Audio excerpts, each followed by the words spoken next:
जादुई घड़ा। गांव के एक कोने में एक बोसीदा सा कच्चा मकान था, जहां एक बूढ़ी औरत अकेली रहती थी। इसका कोई सहारा न था, न औलाद, न रिश्तेदार। बुढ़ापे और गुर्बत ने उसे बेबस कर रखा था। इसकी जिंदगी दो वक्त की रोटी के गर्द घूमती थी, जो वो गांव वालों के घरों में बर्तन मांजा कर कमाती थी। एक रात जब आसमान पर बादल गरज रहे थे और बारिश जोरों पर थी, बड़ी एक कोने में अपना पुराना सा कंबल लपेटे काम रही थी। अचानक दरवाजे पर हल्की सी दस्तक हुई। इस तूफान में कौन हो सकता है? बड़ी ने हिम्मत करके दरवाजा खोला। बाहर कोई ना था, सिर्फ एक पुराना मिट्टी से लथड़ा हुआ घड़ा रखा था। हैरत से बड़ी ने घड़ा उठाया और सोचा, शायद किसी का सामान तूफान में इधर आ गया हो। इसने घड़ा एक कोने में रख दिया और सो गई। अगली सुबह जब वो उठी और घड़े के करीब गई तो चौंक गई। घड़ा चमकता हुआ साफ था और इसके अंदर सोने के सिक्के पड़े थे। बड़ी घबरा गई। दिल में ख्याल आया, ये कोई जादू ना हो। फिर इसने दिल से दुआ की, या अल्लाह, अगर ये तेरा इनाम है तो मैं इनकार नहीं करूंगी। इसने चंद सिक्के लिए बाजार गई, पेट भर के खाना खाया, नया चौल्हा खरीदा और कुछ कपड़े लिए। दूसरे दिन घड़ा फिर सुकून से भर गया। ये रोज का मामूल बन गया। बड़ी खुश थी, मगर किसी से कुछ न कहती।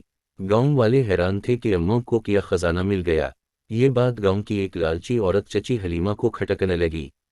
वो बड़ी के घर आई, मीठी बातें की, मगर नजरें घड़े पर थीं। एक रात वो चुपके से बड़ी के घर में दाखिल हुई और जादुई घड़ा चराकर अपने घर ले गई। अगली रात चची हलीमा ने चिराग बुझाया, दरवाजा बंद किया और खुशी से घड़े के पास बैठी कि अब सोने के सिक्के निकलेंगे। लेकिन जब उसने घड़े में हाथ डाला, इसकी चीख निकल गई। घड़ा सांपों से भरा था। एक काला सांप इसकी चादर में लपट गया। वो खौफ से चीखती हुई बाहर भागी। इधर बड़ी जब वापस आई तो घड़ा गायब था, मगर उसे कुछ कहना ना पड़ा। सब जान गए कि मामला क्या था। मौलवी साहब बड़ी के पास आए और पूछा, ये कैसा घड़ा है? बड़ी ने नरमी से कहा, ये घड़ा नियत देखता है, दिल की सफाई पर इनाम देता है और लालच पर सजा। इसने वो घड़ा कुएं में फेंक दिया और दुआ की, या रब, अगर ये आजमाइश थी तो मैंने उसे छोड़ दिया। उसी रात बड़ी को ख्वाब आया। एक नूरानी बुजुर्ग ने कहा, तुमने सब्र और शक्र का रास्ता चुना, अब तुम्हारा असल नसीब शुरू हो रहा है। सुबह कुएं के पास एक तोहफा तुम्हारा इंतजार करेगा। सुबह बड़ी ने कुएं के पास जाकर एक चमकता हुआ संदूक पाया।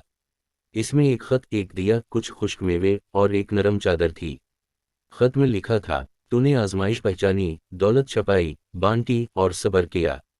अब इस संदूक के नीचे जो रास्ता है वो एक कमरे तक जाता है जहां गरीबों के लिए रिज़्क़, कपड़े, दवाएं और किताबें रखी गई हैं।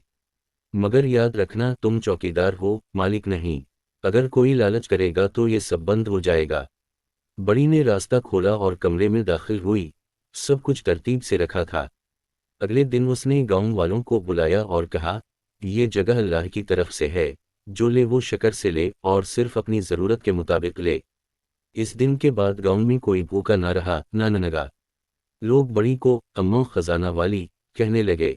चची हलीमा, जो कभी लालच में अंधी थी, अब हर रोज आकर गोदाम साफ करती, बड़ी के पैर दबाती और आंखों में शर्मिंदगी लिए दुआ मांगती। और वो जादुई घड़ा शायद अब भी कुएं के नीचे है, किसी और नेक दिल, किसी और आजमाइश का इंतजार करता हुआ।